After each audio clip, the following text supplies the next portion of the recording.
Hey guys, I'm really excited to show you this worm composting bin I made that I am going to drop into my large metal raised garden bed, and it's going to feed my plants all year.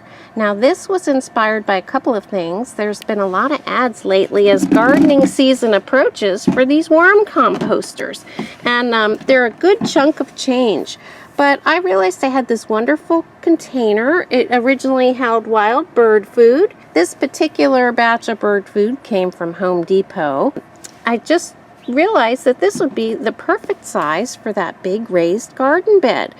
And so between the ads and also I watched a wonderful video by Robbie of Robbie and Gary's Gardening Easy YouTube channel. She's wonderful. I never miss a video. She's very inventive. She does a lot of composting in place with plastic containers, either reused like a coffee container, or she'll buy $1 pitchers and use those. Now the important thing is that you make sure that it is food grade safe, and that way you know it's safe to use in the garden. This one is a 5. If you look at the recycle number and it's a 5, it's perfectly fine. So that is a check mark there. But what I have done, and what Robbie does with her plastic containers, is she puts holes all throughout and then buries the container. And what happens is the plants that are around it will gradually be fed on a constant basis, as long as you keep adding to your composter throughout the season, and you don't have to buy fertilizer. So I'm going to give this a try.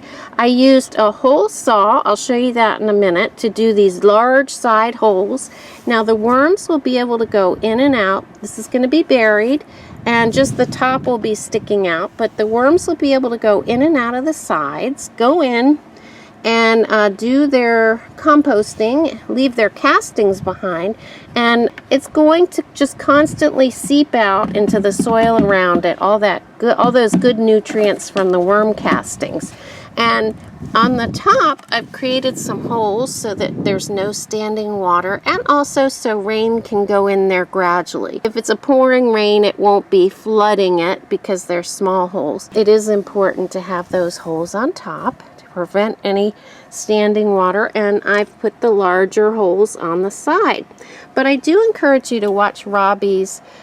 She does a lot of videos on these composting in place systems, and she has great results in her garden. Her produce is amazing, and she has so many great ideas. This container really spoke to me as the perfect size for a larger bed, and I'm going to go put it in place and put some compost in there, and hopefully throughout this growing season I'm going to have some great produce coming out of that bed. This was the old electric drill I used, and with it I just used this, I think it's called a hole saw. It's a good plumber's tool when they're trying to make holes for pipes and whatnot. But it looks about maybe an inch or so, maybe 3/4 of an inch, but I think it's called some type of hole saw. But you can just get that attachment for your drill, and I use this on all my gardening totes and all my plastic plant pots. So it works really well for that. I've used it for so many things. So I'm going to go ahead and go put my new worm composter in place.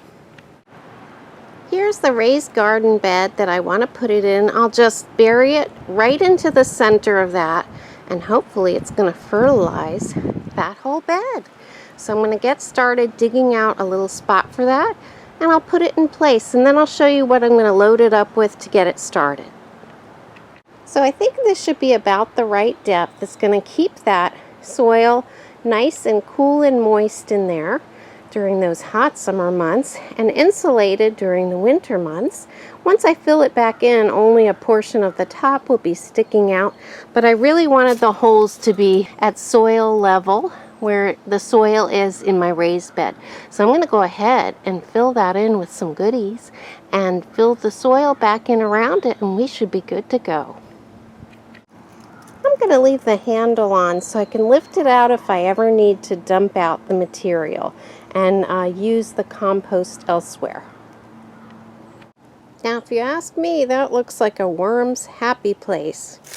Look at all that composting material in there.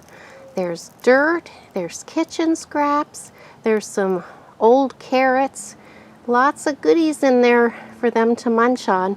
And I'm just going to continually add to that all year.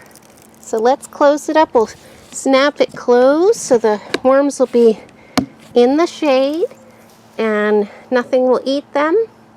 And the worms and microbes can feed this garden bed all season. So thanks so much for watching, and I hope you can find a good container and make one in your own garden. See you next time.